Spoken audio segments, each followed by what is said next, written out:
Thank you, Trip. Good morning, everybody. Very excited to be here.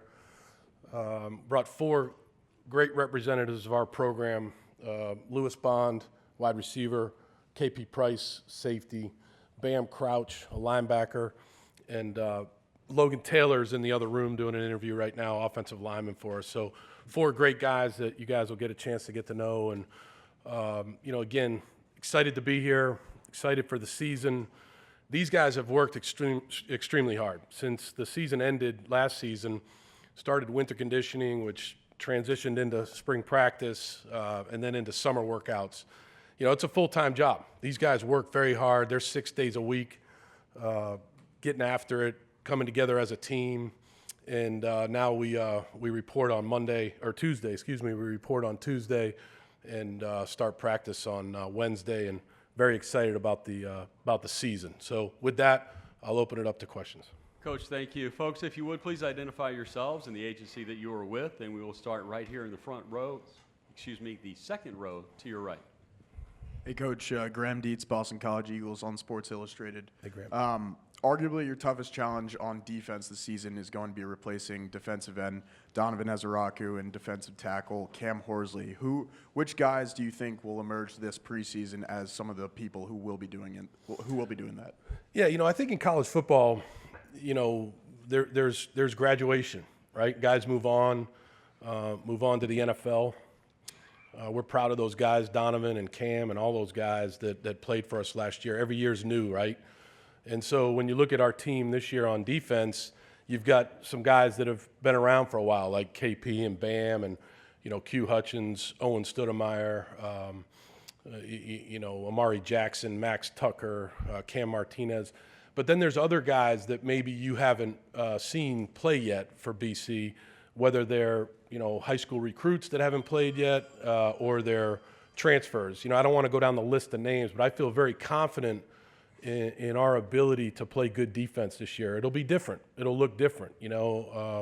I think every year you have to evolve on both sides of the ball and on special teams and try to make sure that you're doing strategically and schematically, you're doing things that accentuate the positives, the strengths of your players. So we have a lot of versatile players. We have guys that can play safety, can play corner. We have linebackers that can play in the box. They can walk out on receivers. We have nickels that can play safety, that can play corner. We have defensive linemen that can play inside, that can play off the edge. And, I think over the course of 30 practices in training camp, that'll all come together and we'll be ready to go when the season kicks off. Coach, left side, it'll be about the fifth row in the middle. Hello, Owen Hillman, WPFS Tallahassee. You're playing against former head coach Frank Reich of the Indianapolis Colts in Week 3. How do you feel about being able to play against him Week 3 of the ACC, and how do you feel about the growing amount of NFL coaches going to the ACC? I think it's great. I have a lot of respect for Frank. I've known Frank for a long time. I coached at the University of Maryland for Ralph Friedgen, who coached Frank in college. Obviously coached against Frank in the NFL for many years, especially when I was at the Texans and he was at the Colts. I think we got him a couple times. He got us a couple times. But I think he is a tremendous coach. I think it's fantastic for Stanford. It'll be a big challenge for us to, we open up against Fordham. We go out to Michigan State. We come back from Michigan State. We got to go back out to Stanford. It's a big challenge for our coaching staff and our players. But we're looking forward to it. I think as far as NFL coaches in the ACC, look, I'm not going to go into all the things I have to that I think about when I think about the ACC. But one thing I will say is the ACC is a very strong conference when it comes to coaching and playing. We have great players. We have great coaches that have coached at both levels. And, it's an exciting conference. And I think it's a great thing for the ACC to have, NFL coaches in the ACC. It says a lot about the players in our league, and it says a lot about the programs and the coaches in our league. Coach, right side, third row. I can't see. The lights are very bright. So we'll go hard to the right. Hard right. Row. Got yes, it. Sir. Kenton Gibbs, Locked On ACC. Coach O'Brien, this has been a thing well before you, but it's been since 2009 since Boston College had a winning record in terms of in-conference games. How do you reverse that trend, and what is it that you're trying to create different to kind of buck that trend of either 500 or below in terms of conference records? I think it's a fine line. I think there's a small margin of error for all the teams. And I think we have to figure out how to be on the right side of that margin, right? Whether it's turnovers or missed opportunities on defense, maybe a lack of communication here and there. My point is, it comes down to 7 or 8, maybe 9 plays in a game that make a big difference. Can we kick better this year? Can we tackle better? Can we take care of the ball better? I think we did a great job last year in the discipline of our team. That has to continue, right? We decreased our penalties, went down from the year before. We have to continue that. I do think the difference between one game over 500 and 10 or 11 wins, it's a small margin, and I think that's something that I preach to these guys all the time about understanding the difference between hey, lack of communication here, or a bad read here, or a dropped interception here. That can go a long way towards winning or losing a game, and so I think that's something we've really harped on this year, and these guys have done a good job of buying into that, taking it one play at a time. Left side, right in front of you. Coach Dan Tortora, wakeupcalldt.com. Hey, How are you? Good. How are you? Good.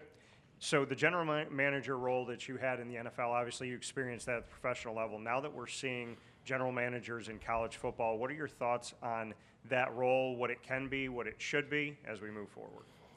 Yeah, I mean, look, I think it's a lot different. I mean, we just talked about this outside. I think that there's such a huge difference between the National Football League and what's going on in college football right now. In the National Football League, there's a collective bargaining agreement. There's an enforcement body over 32 teams.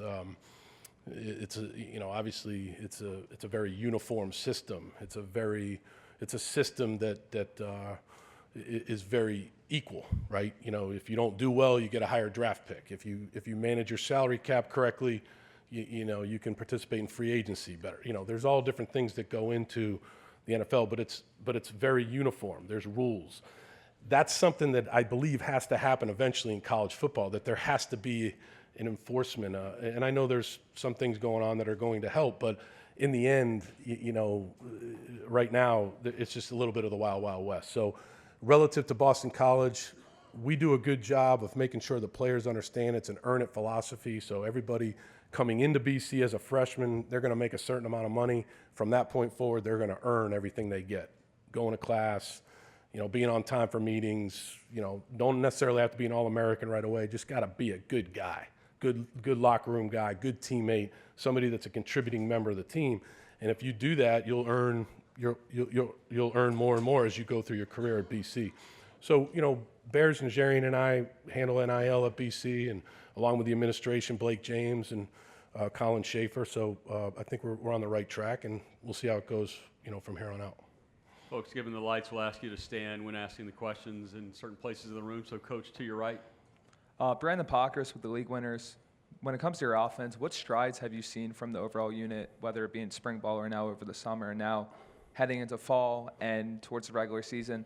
What do you want to see from that overall unit? Yeah, look, I like our offense. I think when you look at the guys that we have returning, obviously Logan and Lewis here. We have a lot of other guys returning. I really like the diversity of our offense, our ability to be in 12 personnel, 13 personnel, 11 personnel. I think our offensive coaches, led by Will Lawing, do a great job. I've seen a lot of strides made. These guys have worked extremely hard to get better. I've seen a lot of improvement. I would say the same thing about defense. I think we have a very versatile defense. We can play 3-4, 4-3. We can play nickel. We can play dime, all different kinds of packages. I think we have versatile players, and I'm excited about both sides of the ball. And I've seen a lot of improvement because of the work that these guys have put in. So I'm excited for training camp to start. Coach, left side, second row. Chris Powell, Couch Coach Live. How you doing, Coach? Good, man. How you doing? Pretty good. So last year you ranked nationally 12th in not penalties, but as far as fewer penalties allowed. Right. Just talk about just the discipline behind that, and just the preparation, and just essentially the emphasis in your daily work with that. Yeah, I think the credit goes to the players on that. We as coaches, we guide them, and we talk to these guys a lot about being disciplined and what that can do for you, right? Like, if you win the penalty battle, you win the turnover battle, you tackle well, you play just good, clean football, and you eliminate bad football, and then you take advantage of bad football when it happens. that can help you win. I think we need to continue to do a better job of that, but I give a lot of credit to the players. They kind of hold each other accountable on that now. We instilled it in the beginning when I got here with our staff. They hold each other accountable on that now relative to the discipline on each side of the ball and on special teams. So I give a lot of credit, and that has to continue. That's going to be a big part of our winning formula. Coach, right side, fifth row, hard right. Hey, Coach Thomas Christopher of the League Winners. You stated a desire to prioritize local prospects in your recruiting. In that regard, how do you balance local talent with national outreach, and what's your pitch to recruits during the NIL era? Yeah, look, I think when I said local, I didn't, obviously I meant New England, but also, you know, New Jersey, New York, Ohio, Cleveland, and Cincinnati. We recruit those, Pennsylvania. We definitely go national, though. We go out to California. We go to Texas. We go down to Florida. We do that. But I think one of the keys to BC is making sure that you have a number of guys on your roster, you know, where they come from places where their parents can come watch them play. We recruit every Catholic school in the country. We go into every Catholic school in the country, whether they have a player right there immediately for that year or maybe they have a future player. We definitely are going to do that because we're a Catholic Jesuit institution. Relative to NIL, I think I answered it before. You know, these guys, they're sitting up here right now. I'm excited for them and many of their teammates who have earned what they're making right now. And then when the new guys, when they enter BC, especially the freshmen, they all basically make the same amount, and then they earn it from that point forward. That's how we sell it. We sell NIL. Hey, man, you're going to earn it. You're going to have an opportunity to get an incredible education, play great football here, and on top of that, make some money.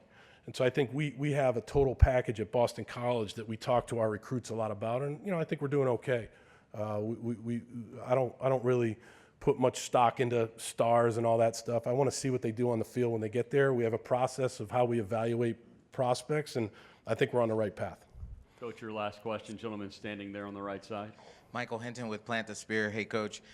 You know, with the recent settled lawsuit between the ACC and some of its member schools, we've brought in the era of unequal revenue share. Could you just talk a little bit about how that might affect a school like Boston College? Well, I think when you think about it, if you look at last year's stats, you know, relative to actual eyeballs on our games, people watching our games, I think we were pretty high up in the ACC, you know, relative to the games that we played. You know, a lot of people watch Boston College. A lot of people are interested in watching these guys play. We play in a great conference. We play in a fantastic city, in the city of Boston. We have really good players. I think that's a big part of it. I think as you move forward down the road, obviously you've got to win, and we understand that. But I think when you look at our schedule this year, you know, we'll have a lot of national games. We got SMU at home, we got Clemson at home, we got Notre Dame at home, we got Michigan State on the road. So we have a lot of marquee games that I think a lot of people will be interested in watching, and I'm excited for that, and excited for these guys, and excited for our season.